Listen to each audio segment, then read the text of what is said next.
Okay, thank you, Andrew. And thank you, everybody, for joining on this Wednesday afternoon and taking your time out of the day. My name is Jim Wendling from WVP Development. We have a full team assembled from WVP, Tina, Deborah, and Chris. From WRO, Andrew Smith and Dana. From Housing Action Council, Chance, Mina, Silvana, Steve. And if I forgot anybody, I apologize, but I think between all of us, we should be able to answer all of your questions, which we think is the most important part of this presentation. And we'll do that at the end.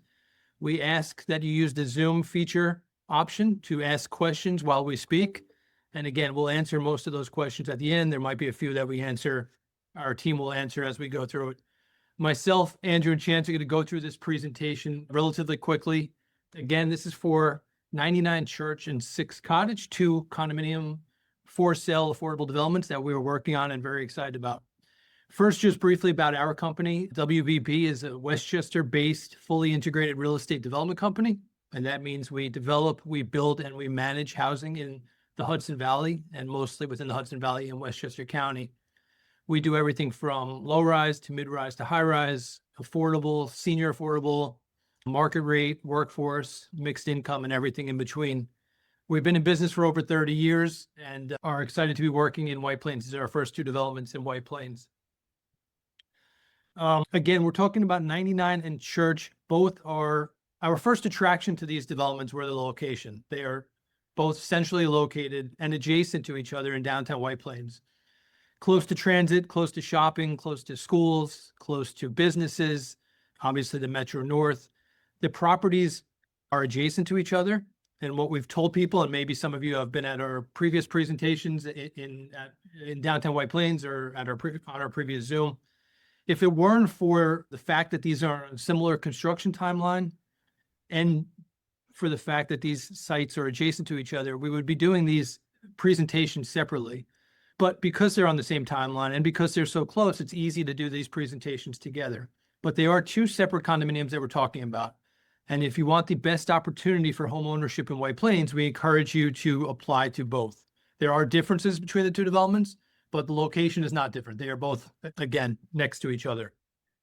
6 Cottage and the Church are both of adaptive reuse of existing buildings, which is really cool because we're working within the confines of the existing structure and creating really unique and interesting layouts, which means there's a lot of layouts to choose from if you were chosen in the lottery. 6 Cottage has 40 homes, 99 Church has 68 homes. They have different bedroom mixes, which we'll talk about in a second. I think, Tina, the next slide starts with Church, if I remember correctly. Yeah, so this is Church, 68 total homes, 24 1-bedrooms, 36 2-bedrooms, and 8 3-bedrooms. Again, adaptive reuse of an existing college building and office building. We created this courtyard, or we're in the middle of creating this courtyard right now. It's a way to make the adaptive reuse of this building work. The schedule for this building is to be done in roughly October.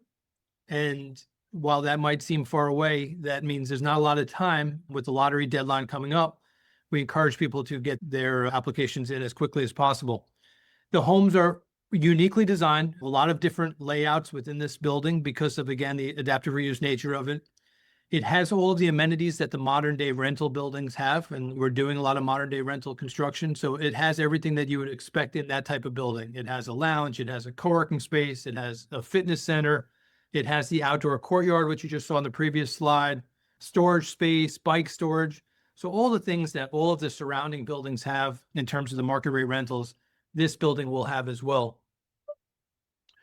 These are renderings of the units, and the renderings of the units include the finishes that have been selected. So what is an accurate depiction of what the kitchen will, in one of these particular units and this particular layout will look like in terms of countertop and cabinets and appliances.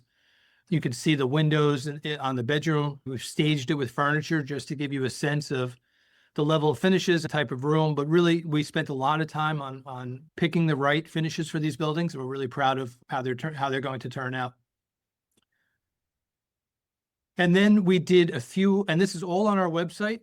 I think at the end you'll see a lot of different information that Andrew and Chance are going to provide, including our website. So don't feel like you need to jot any of these numbers down. All of this is available online, and we'll show you where to find that afterwards.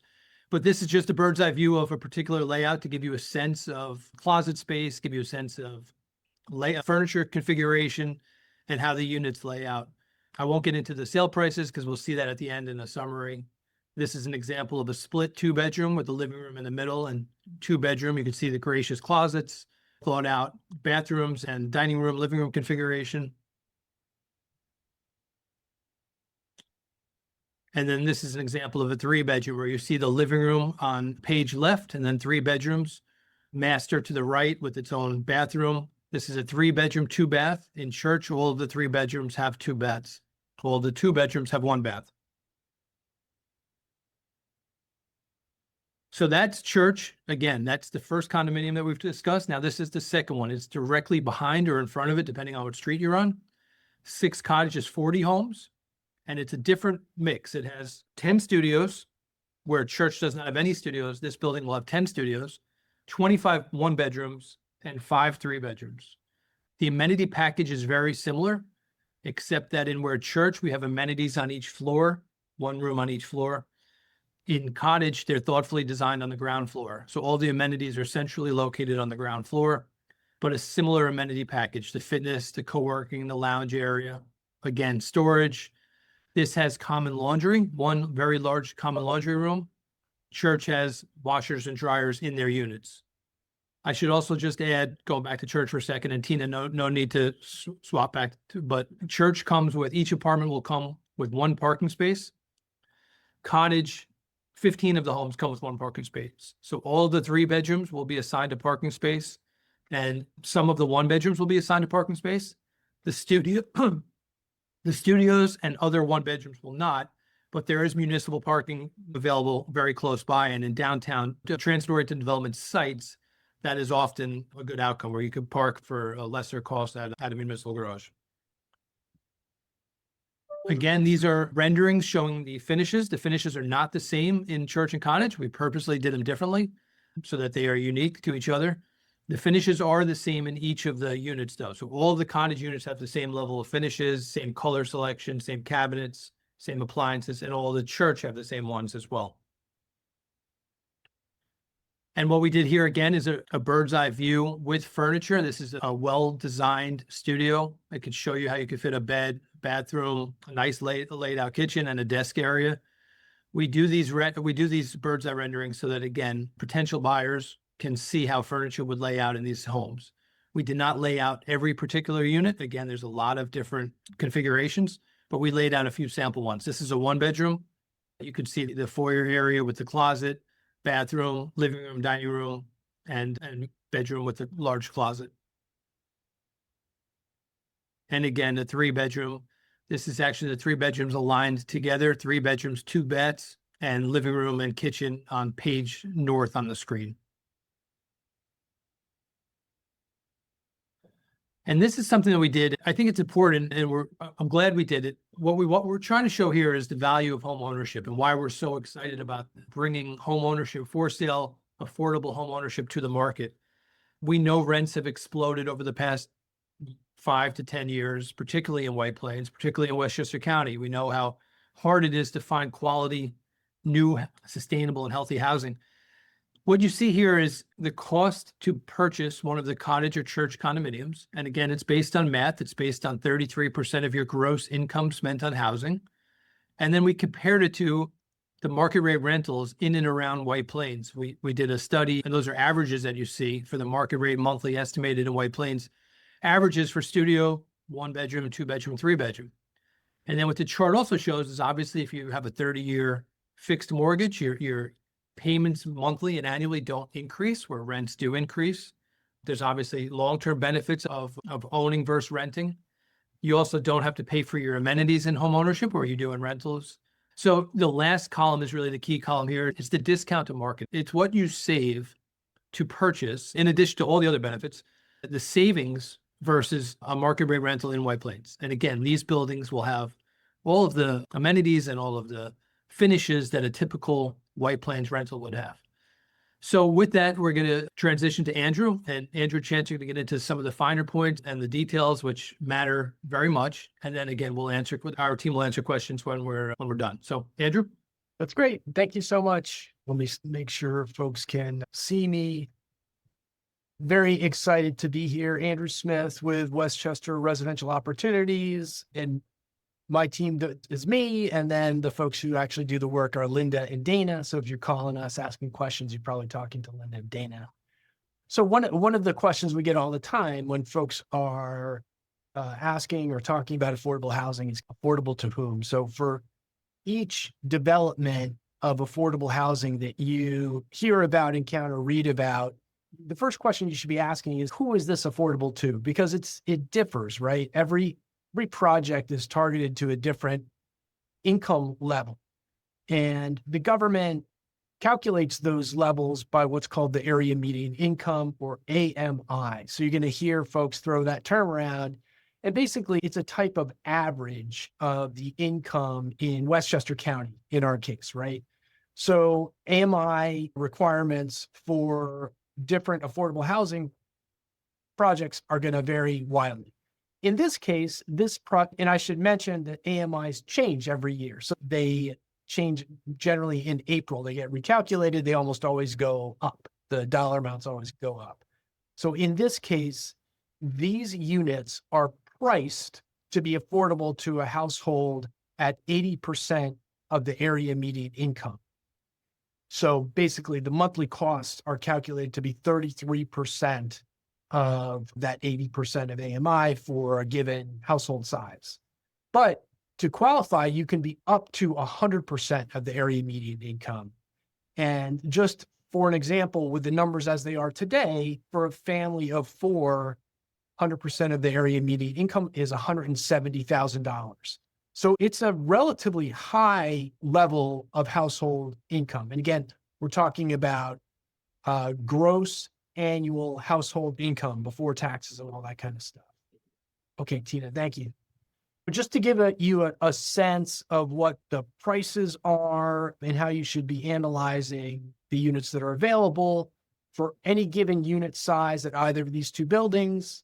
Obviously, you can see the unit counts, as Jim mentioned, the number of units available at each level. All the way on the right, you'll see the household size. So if you're going to apply for a one-bedroom unit, you need to fit within that 1 to 3 person household size. Same down the line for a 2 to 3 or a studio. And this gives you a sense of the purchase prices. So within either building, any given unit, the purchase prices are going to vary a little bit based on the specific unit and the size of the units, but you get a sense of the ranges of what those prices are here. Again, that 100% of area median income, that's the chart at the sort of bottom middle. And you'll see like the four-person household, 170,000, but it's going to vary obviously based on your household size. So if you've got 2 people in the household, you're really looking at a maximum income of 136,000, for example.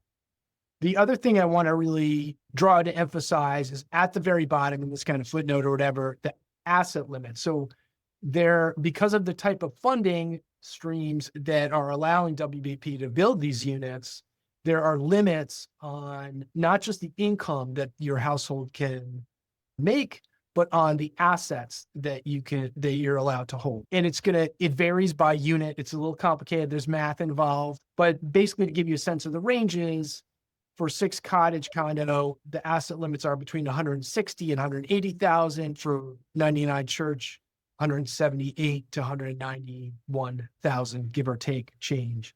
So if your household, all the folks in your household, if you have investment assets that exceed $200,000, except or something like that, you're not going to qualify for these units.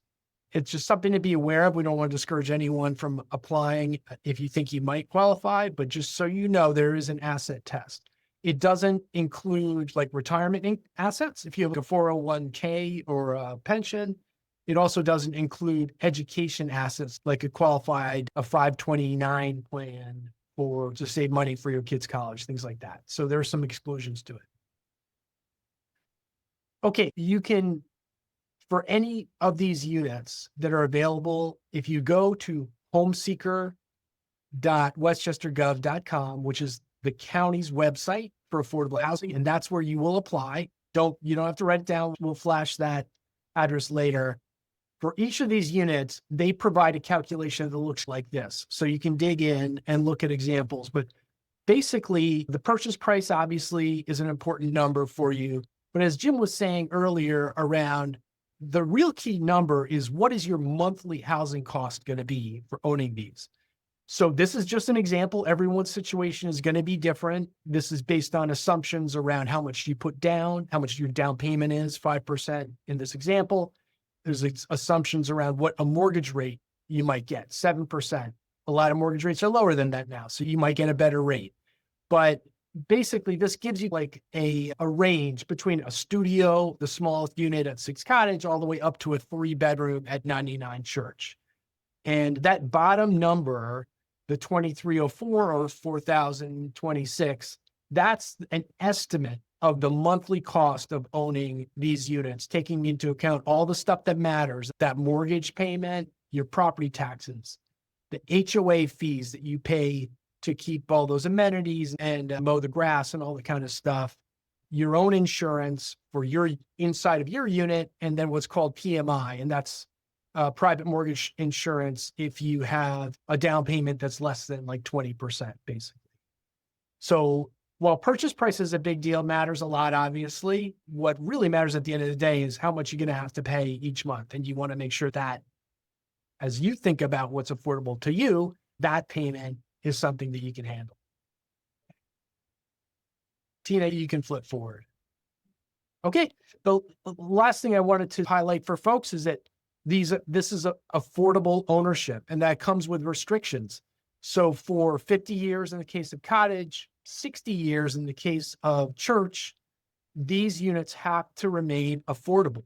And what that means is that if and when you go to resell the unit, a couple things are going to happen. One, you're only allowed to resell it to somebody who income qualifies, just like you're going to income qualify to own these.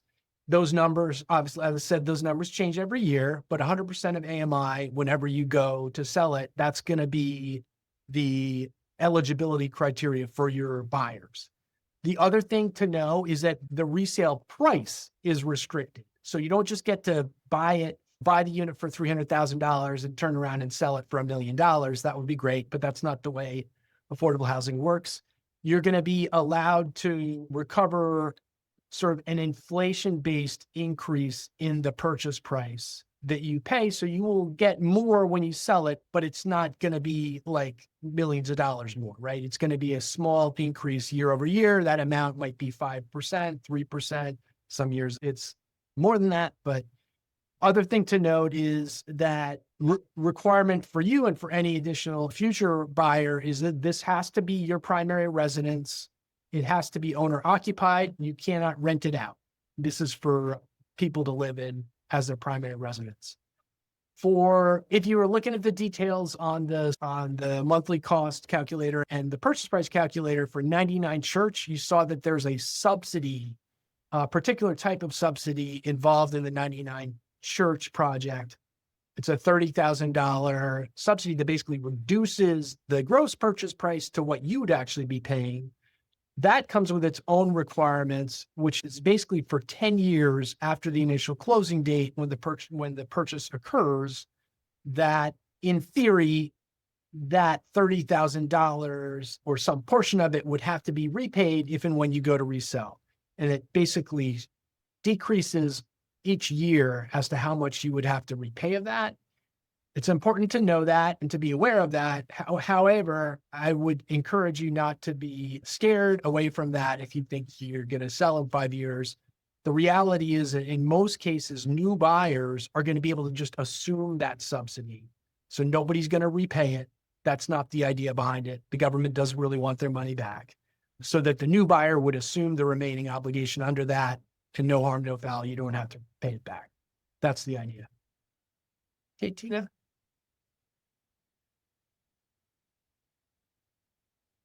I'll turn it over to Chance.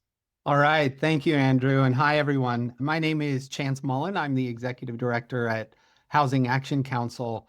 I'm joined here on this webinar by my colleagues, Steve Stowers, our Real Estate Development Director, Mina Baylog, our Marketing and Qualifications Manager, as well as Silvana Carrion, our Compliance Specialist. Housing Action Council has a couple of roles in this project. First, we're here to make sure Everything is done in accordance with the rules that are established by the city, the county, the state, and federal government. We're also here to help you navigate what could otherwise be a pretty daunting process. When my wife and I bought a home back in 2019, we frankly had no idea what we were doing, but we had a whole bunch of people around us who did, and that's how we were able to get across the finish line. So that's what Hack will hopefully be for all of you.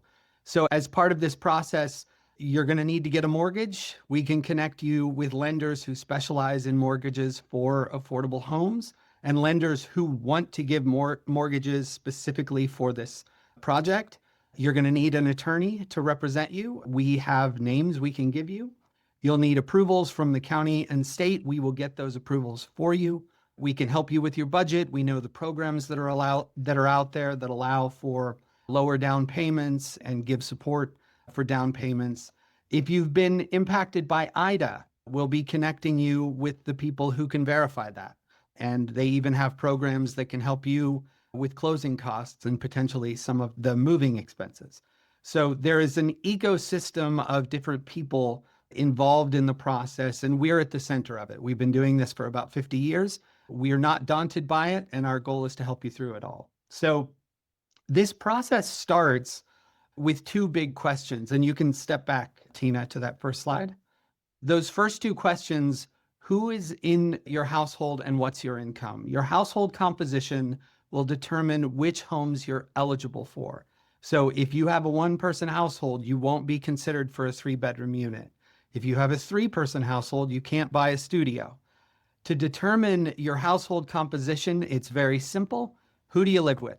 And who's going to live with you in the condo? Kids, grandparents, siblings, everyone. You want to put all of them in your household composition.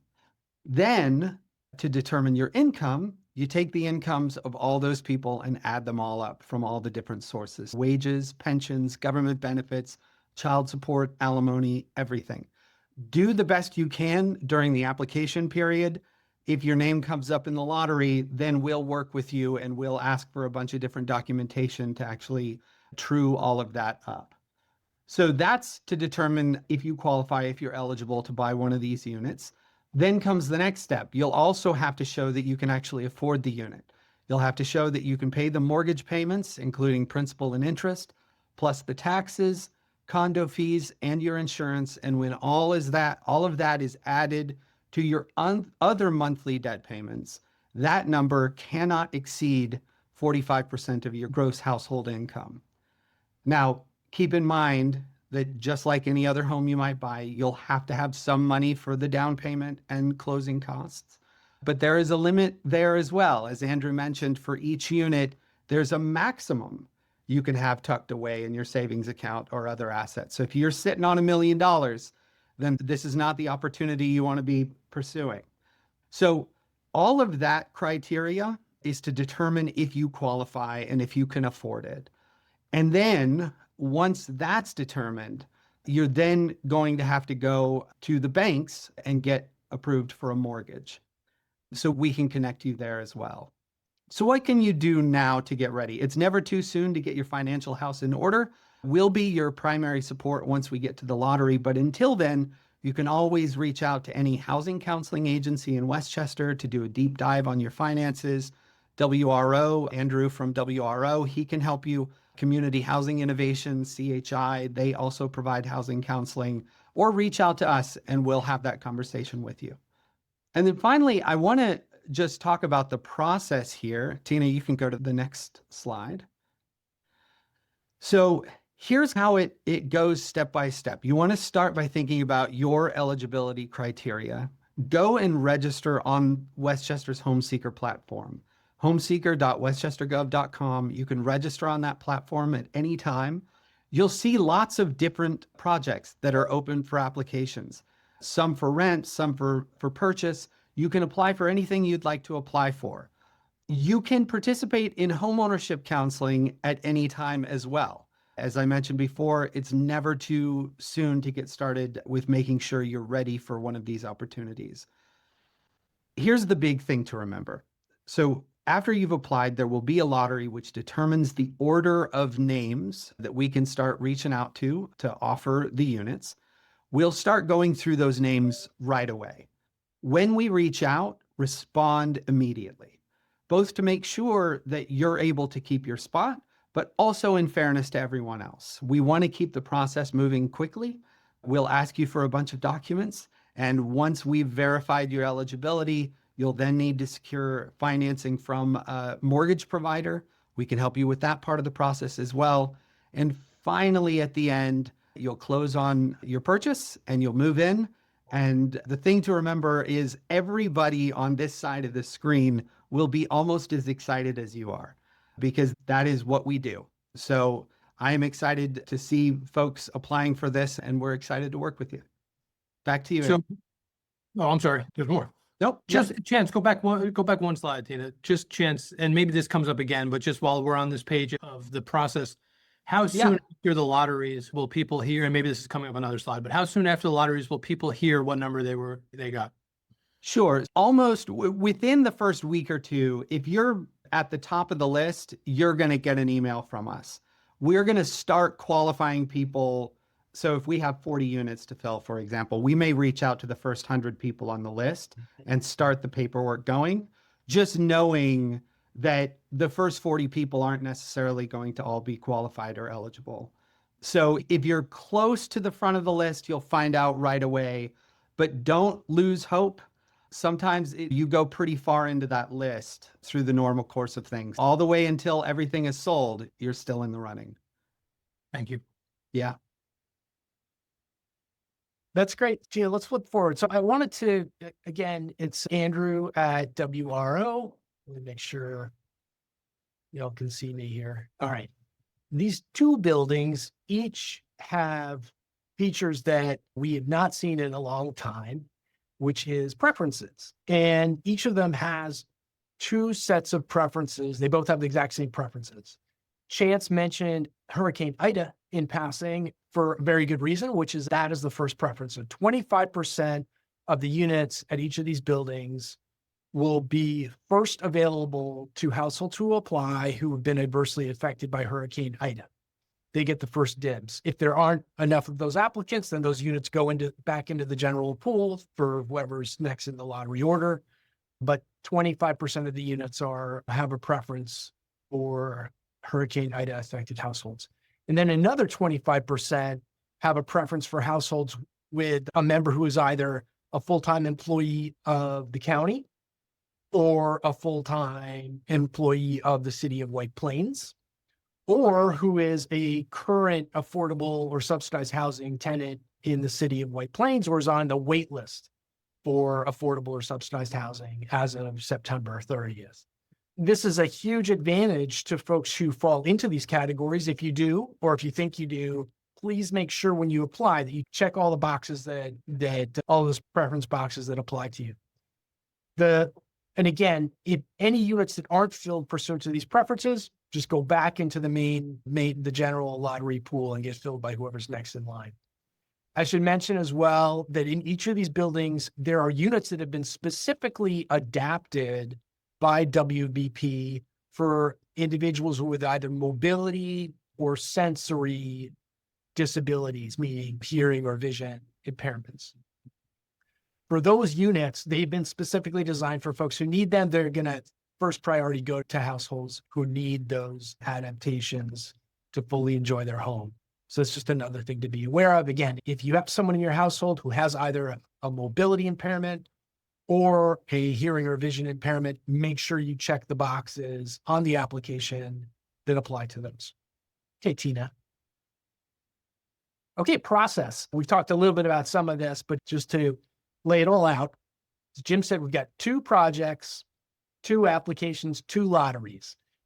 Buildings happen to be right next to each other, happen to be on similar timelines, 2 totally separate projects for purposes of the lotteries and filling them. Hope you're interested in both. If so, please make sure you put in applications for both of them. Applications are being received on the county's new HomeSeeker website. That's homeseeker.westchestergov.com. You see it up here. You can, if you just go into your Google browser and type Westchester County Home Seeker, it'll pop right up. You create a profile, and that allows you to quickly and easily apply for one or multiple affordable housing opportunities. As Chance said, there's a bunch of other stuff on there. You might find something else you want to apply for. If you want to be in the lottery, and you do, if you want to apply, you want to be in the lottery, make sure your application is in before the deadline. There are two different deadlines, right? Two different projects. February 12th for 6 Cottage, March 2nd for 99 Church. So make sure your applications get in by those deadlines. The lotteries will be held in March. So March 3rd for 6 Cottage, March 17th for 99 Church. Process, again, once that lottery has been run, you can immediately see your lottery number in Home Seeker on your dashboard. You're also going to get an email sent to you to the email you used to register with Home Seeker. If that email bounces or fails, you're going to get a letter from WRO that tells you your lottery number, but you're going to find out quick within a week or so. Okay, then as Chance said, then it's game on, right? Now the fun begins. Housing Action Council is going to look at the first sort of group in that lottery list and start asking you for documentation. Taking into account those preferences, they're going to ask for a whole bunch of documents. Be responsive. As Chance said, they have a process to run. They've got to sell the units. That's their job. They want to treat everyone fairly, and that includes the people behind you. So if they reach out to you by email, by phone, by letter, be responsive. Meet the deadlines. If you're going to be late with something or you need help, call them, email them, make sure you're communicating so that they know you're on the job and you want it. Because if not, they're just going to move on. They're going to move on to the next folks, right? You will need to complete a first-time homebuyer education class program if you are selected to move forward. It's a great program for any home buyer to take, but it's required for folks who are going to buy these units. As Chance said, Housing Action Council can connect you with those programs, either through Housing Action Council themselves or their other agencies, WRO or CHI in Westchester, who provide those classes.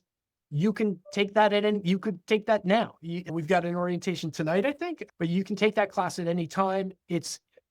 A lot of it is about making sure you understand the process of becoming a homeowner, the process of becoming mortgage ready. So there's absolutely no harm in starting that class sooner rather than later. Housing Action Council is going to help you, connect you with mortgage providers. They're going to help you think about any down payment or closing cost assistance that you might qualify for. And again, connect you with any other resources that you need, like a lawyer or et cetera, to complete your purchase. First move-ins are expected 6 Cottage, summer of 26, 99 Church, as Jim mentioned, is fall of 2026, kind of October-ish deadline. And we're talking about this now, we're running the lotteries now and all that because the developer wants to sell the units as soon as they're ready to go. So once the lottery happens, we're all going to be off to the races to try and get folks signed up to buy these units.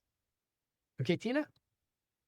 Okay, again, Tina, if you press the forward button again, it's going to circle my Home Seeker at Westchester Gov. So that's where you want to go to apply. If you don't have a computer, you're not comfortable with computers, you don't want to do it online, you don't have to. You can fill out an application by hand and send it back to WRO. Just call us, email us about that. We can email you an application. You can come in and fill it out, whatever works for you. You have options. Best answer though is to do it online. It's so easy.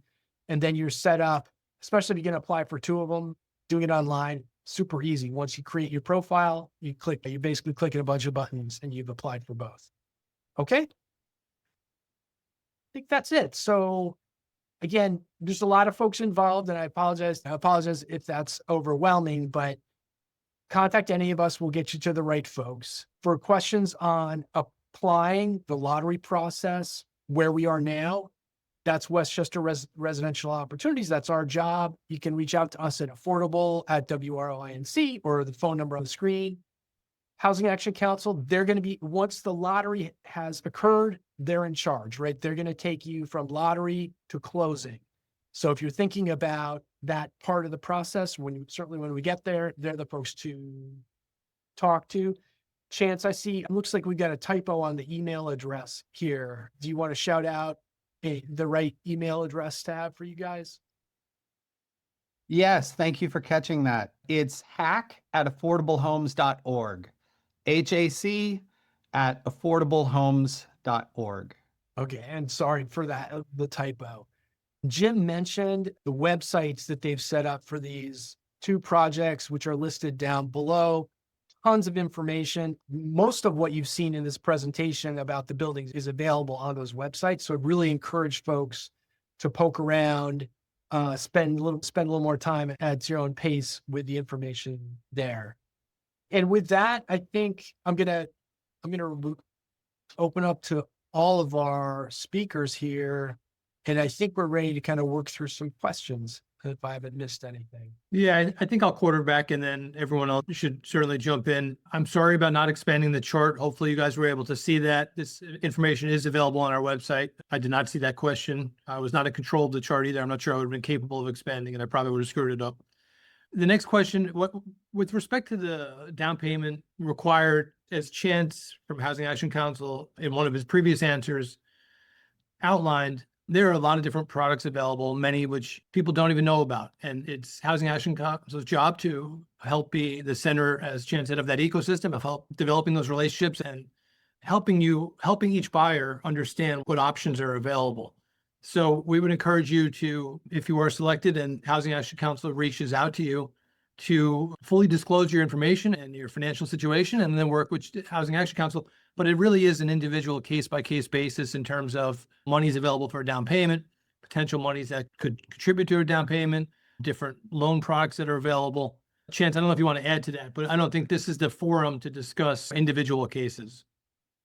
Yeah, that's right. Just know that in terms of the affordability analysis, and there is a slide on that, the affordability analysis that was done does assume a 5% down payment. That is fairly typical looking at the mortgages that we're looking at, although there are other products out there where you can put down a higher down payment and get a lower interest rate, things like that. And a general rule of thumb to use with closing costs is somewhere between 3 and 5%. So if you're just doing some back of napkin math, you can use those numbers, but just know that it's going to be different for every single purchaser. So we'll work with you on that once we get to that point. And on the closing costs, there will be, as all condominiums require, a New York State Attorney General approved offering plan. And that's required for market rate condominiums or affordable or partially affordable. And in that offering plan, there's going to be a lot of very helpful information, but one of it is showing a breakout of the estimated closing costs. But for the purpose of this call, Chance is right with what estimate for back of napkin math you should use. We have a Westchester County employee full-time and a small business owner. So to me, that is two households earning income, one of which falls under the preference category. Andrew, I would assume that qualifies for one of the preference units. Yeah, sure. You just have to have a person in your household who meets the preference requirements. Does mixed income work for this? That I think this is a question about if you're a small business owner and your income's complicated, how does that get factored in? And it's complicated is the answer, but Chance is going to figure it out. So that's their job. Your income is whatever it is. As we said, all income counts. So in terms of, and we'll get into the details when we get there, but if you have a small business, you have gig income, the ways of proving that to the satisfaction of Housing Action Council and the county and the state are just going to depend on the type of income, and you'll have to do a profit and loss and things like that, but don't be turned off by any of that. We'll all figure it out. And just so folks are aware, there are regulations that govern how we do that as well. So it really is a math problem of putting in different numbers. You'll show bank statements, you'll show your tax returns, and then there will be a real number that comes out of that process. So it's not just me figuring it out. Chris, you're not just making it up as you go. Yeah. I'm not making it up as we go. That's right. Once 20% is reached, does the PMI automatically go away? Yes, the answer is yes. Do both tenants need to take all the seminars and first-time buyers program? It's a good question. I don't know. I'll turn it over to Chance or Andrew. I believe it would just be the people who would be signing on to the mortgage. Is that right, Andrew? I think that's probably right, Chance. And again, you're not tenants, you're owners. But yeah, so it just depends on I think it depends who's gonna be named on, maybe on the mortgage, definitely, and maybe on the deed as well, which they're probably one and the same. The next question is, if you are White Plains Housing Authority and you are approved, will you be able to break your lease without being penalized? I don't know the answer to that. You should certainly ask, and we will check with our contacts in White Plains too. So Deborah and Tina, let's make a note to do that. I don't know the answer to that. It's a good question, so we will find out. It's a great question. And whether you're in public housing or in some other housing, it's an important thing to be aware of, is that this will be a very time sensitive transaction, and you're going to have to move when it's time to move. And you're going to need to work that out with your current landlord. Make sure, talk to them about it, try and give them notice to avoid costs. But we as a panel can't guarantee any outcome with your landlord, unfortunately. Yeah. The first-time homebuyer website? Yeah, look, there is actually a website that I think HUD maintains if you're searching for a housing agency. But there's really 3 of us in the county: Housing Action Council, which is Chance's shop; WRO, Westchester Residential Opportunities, which is where I work; and then Community Housing Innovations, or CHI.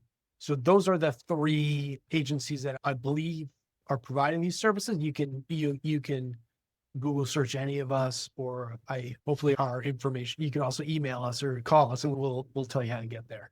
And just so people understand what that process is, typically that education involves an initial meeting with someone at one of these various organizations. So as Andrew mentioned, they're having an orientation tonight, I believe, for their next group of people who will be getting the education. Then you go and you do some online training. It's about 8 hours of online training. And then you come back and you work through your budget and your plans with the housing counselor for an hour. So it's not a huge lift. Sorry. The next 3 questions, no problem, about the combined income, annual income. I don't have the numbers or chart in front of me, but I think what Andrew said earlier is very important to note. These are priced at 80% AMI, and they are available to those making up to 100% AMI. So I'm sure this presentation that we did showed the math, or I don't know if anybody knows what page that's on directly, but I don't know. I'm going to get that page. Okay. But I think in terms of whether, again, you have to look at how many people are in your household. There's a whole bunch of things to consider. You've got your minimum income that's required, and then as Chance said, you have to be able to afford it. If you have 191,000 gross household income annually, the question is, how many people are in your household? Do you qualify for a 3-bedroom? Are you under the eligibility standard, which again is going to depend on how many people are in your household. At 3 people in the household, it would be 153,000 right now. Again, that number will go up in April. On the other hand, if you have 4 people, it's 197,000, right? So you will either qualify or not, depending on all those factors. But do both tenants need to take all the seminars and first-time buyers program? I think that was asked and answered. The next question is a very good one, and it's something I should have touched on during my part of the presentation. I'm looking at the question about somebody looking for their mother who resides currently in Sullivan County. Both of these developments are available to everybody, not just in Westchester County, not just across the Hudson Valley or the tri-state area. They're available to everybody across the country. There are no restrictions or preferences other than those that Andrew outlined earlier during this presentation, but we encourage people to apply for their friends or relatives that may want to come back to this area. So this is equal opportunity for everybody, no matter where they're located. How does lottery work? Is it first come, first serve? Yes, it's a lottery. There's preference units, which will go into another bucket, but it's as if you're pulling names out of a hat, which we did 10 years ago during these lotteries. It's a little more sophisticated now, but it is truly a lottery. Is there a limit on age for the people applying? Andrew, no. No, not at all. There are no age restricted or senior units in any of these buildings. Age does not matter as long as you're over 18 and can legally contract.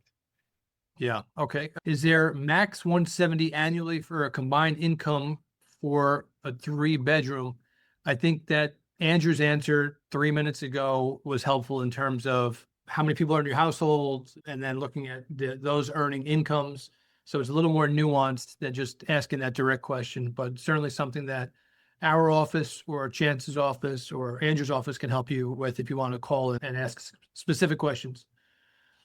A good question came in about amenities. You don't have to pay for amenities, which is different than the rentals, right? Rentals, typically these buildings require amenity fees and other fees. You do not have to pay for amenities in these condominiums. Jim, I just wanted to clarify one thing. With regard to laundry, in the common laundry room, you do pay for the washers and dryers. Oh, I'm sorry. I answered that incorrectly. Thank Yeah, you. I made that change. Thank you. Wanted to clarify that. Okay. But I also want to say that in Cottage, there are washer dryer hookups for in all the units except for the studios, whereas in Church, the washer dryers are provided. And there's not a central laundry room in Church. They have each of them in their units, but not a central. And in Cottage, there's a central and then the hookups. Okay, got it. There was a question earlier that I've seen disappear, and I just want to touch on it. It was about HOA fees, and I thought that was a good question. So we set a budget right now that has to be approved by a third party. That budget will go into the offering plan that I referenced earlier. And that budget is how each of the homeowners' HOA fees are arrived at. So the budget is X, and then each of the homes have a percentage of that based on their square footage. The board of managers and the HOA board will update the budget annually. It's typically a healthy exercise to do small increases because costs do go up. And if you do small increases annually, you don't have to hit people with larger increases after 5 or 7 or 10 years. We manage over 5,000 properties and we look at these budgets on an annual basis, but it's not, we will manage the building until we're not managing the building, then another management company will. But it's really the board of managers and those voted on by the condo owners that will decide on future budgets. We're setting it up with a healthy budget and healthy reserves, and then going forward, it'll be in the hands of others. But again, small increases should be assumed. So I thought that was a good question we wanted to touch on. I see there was a question earlier that I must have skipped over about does Section 8 vouchers count? It's a good question. So 2 points, I think. For your household income, everything counts, right? Anything coming in to your household counts as income, including a voucher. But the bigger question with a Section 8 voucher or any kind of housing voucher is, can you buy a home with it, right? So if you have a Section 8 voucher and you're interested in purchasing one of these affordable homes, you should be talking to your voucher administrator to see if or make sure that you can qualify for their home purchase program, which is a specific program that's not available to every Section 8 holder that allows you to use that Section 8 voucher to pay for your mortgage and other housing costs. So that's something you'd want to get ahead of, and we love that program here. And we're working on one now, folks, with a Section 8 voucher buying a home. So it's definitely possible, but you have to make sure that your administrator is going to let you do it. Next question is, do veterans get preferences in the lottery? No, we don't select the preference categories, but no, veterans don't get preference. There are certainly mortgage products available to veterans, though, that I encourage you to research. Are there opportunities for first-time homebuyers to layer grants to assist with down payments and closing costs? I would assume the answer is yes, and that's a nuanced answer too. Chance, I don't know if you want to answer in any more depth right now or...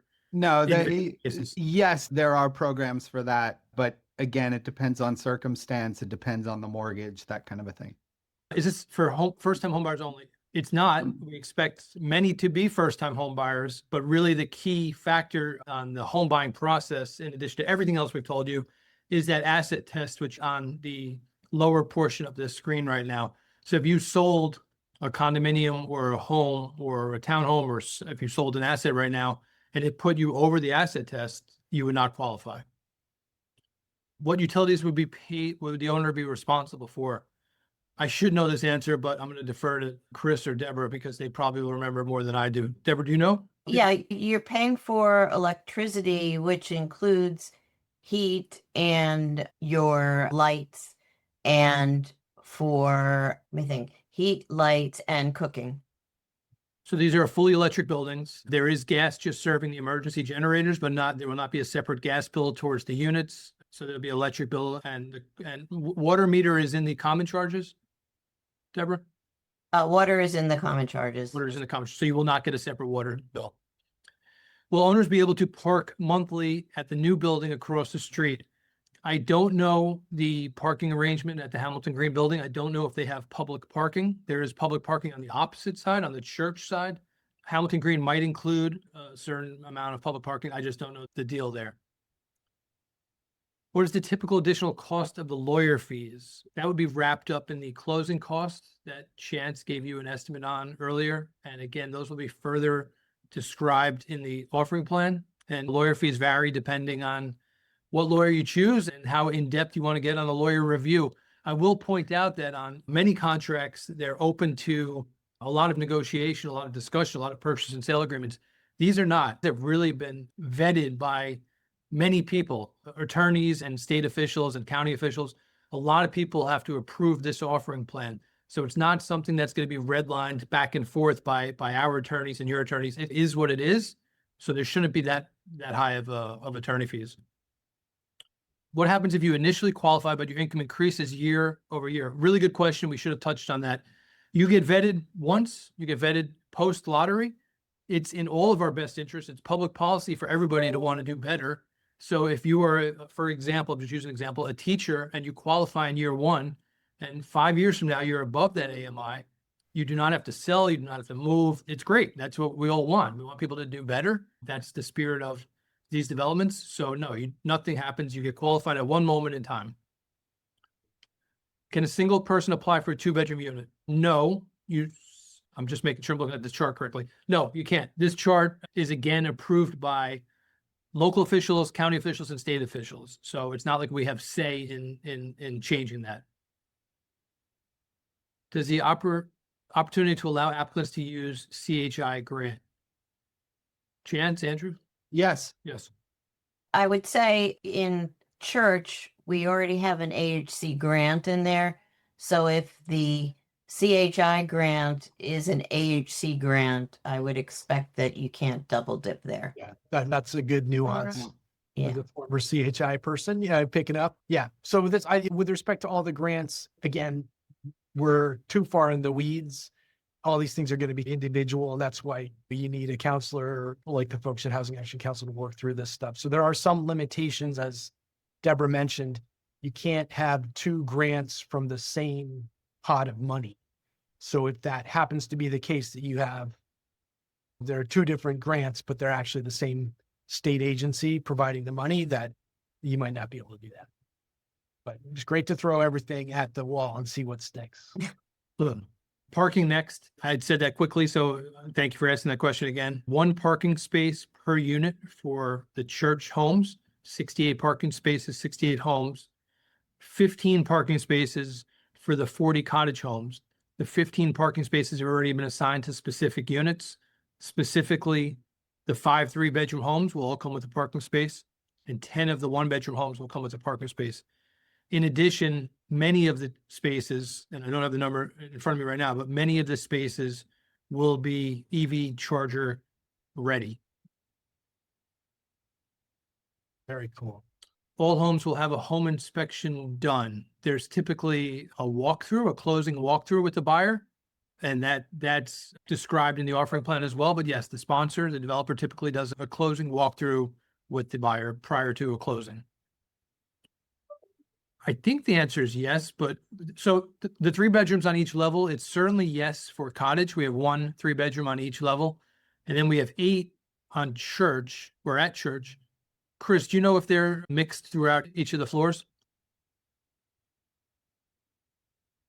I believe there's a mix of them throughout the building, yes. Yeah, so I think the answer is yes. It's certainly yes for cottage, and I think it's yes for church. And just to further describe that process, if you apply and you're chosen number 1 in the lottery and you're a 4-person household and you want a 3-bedroom, you will basically look at the plans and choose the 3-bedroom you want. They have different layouts, different square footage. The prices will vary slightly based on the square footage. and they'll be located in different parts of the building, obviously. And then as that's taken, that unit is no longer available and you go down the line. Cottage is 5 residential floors on top of the ground floor amenity space. And Church is basement parking, ground level amenities, and then 5 residential stories above. So 6 stories for Church and 5 and 6 for Cottage as well.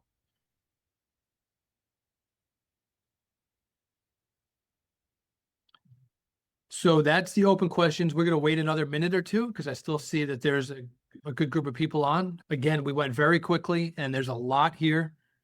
Sometimes when we spit out all this information, we fail to just take a moment and just express how excited we are about both of these condos. And I hope that came across. We think they're really great opportunities, really well located. And all of us that have been working on it for years, frankly, are really excited to be almost at this point where we're at the lottery. There is a list. It'll be in the condominium offering plan, which will be available post-lottery. But what I would explain for a condominium is typically you are responsible as a homeowner for inside your front door and inside the sheetrock. So the minute you walk through that door, that's your responsibility. That's covered by homeowners insurance. Common area charges, HOA fees, are meant to cover all common areas, amenities, cleaning, landscaping, snow removal, the courtyard, insurance, so forth and so on. If there's an issue in the walls, that sometimes gets tricky. It could be related directly to the unit, or it could be related to a riser or main line in the building. So that answer can go one of 2 ways, but this is no different than any other condominium offering plan and condominium situation and how that would be treated. There are elevators. We encourage you to put applications in for both.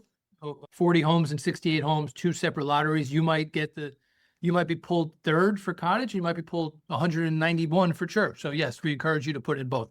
Again, we'll just point out that Church, for instance, doesn't have studios, and there is a difference in bedroom counts. If you really need a 2-bedroom and that's all you want, then 99 Church is where you want to be.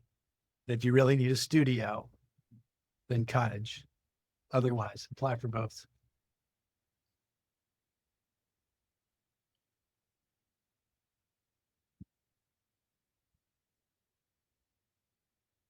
So I think we're going to end this. We really appreciate everybody taking time out of the middle of the afternoon on a Wednesday. We are back at this again, January, and correct me if I'm wrong, January 14th, I think, at 6 p.m. at the Yonkers Public Library. And we'll do an in-person presentation, which we really enjoy doing. Ivana, thank you for joining. How many bathrooms in the 2 bedrooms? All 2 bedrooms have 1 bath. All 3 bedrooms at both developments have 2 baths. And by the way, both of these jobs are under construction. We encourage people to walk by, visit, don't walk into the site, but walk by so you can get a sense of the neighborhood, a sense of the surrounding properties and neighborhood and restaurants. And we love the areas. Again, we're really excited. Is there a bathroom in the common areas? There has to be. Yes, there's a bathroom in the common areas. There are bathrooms in the common area. I'll correct myself. Home ownership orientation? So that's Westchester Residential Opportunities Orientation. It's by Zoom, and I'll type in where to go to look for information on that.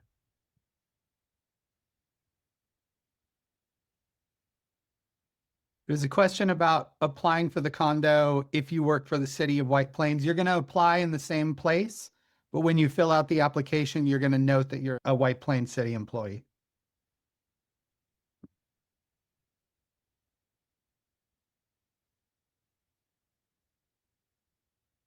Cleaning of the common areas will be on a set schedule. I assume it's daily, but I don't want to be misquoted. I don't have the schedule in front of me. It's based on our experience managing similar properties.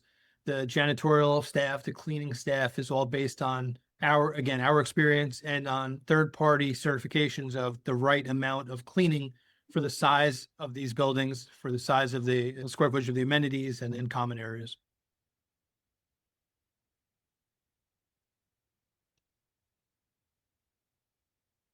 So again, thank you, everybody. There's a full team here ready to help and answer any questions. This is coming very quickly, which is all very exciting. Good questions keep coming in. Pet limit and size. Deborah? There is a pet limit. I believe it is 2 dogs and or cats, plus anything that might be in a cage or a terrarium type of like fish. If you go onto our website, we do have the pet policy there in writing, so you can review that. In terms of size, again, look to the pet policy.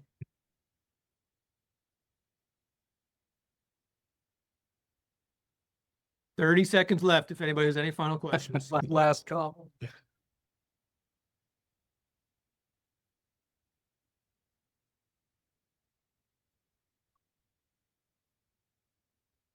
Okay, so hopefully we see many of you in person in next week, and we're here to answer any questions they may have. All right. Thank you all. Thanks, Thank you. everyone. Thank you.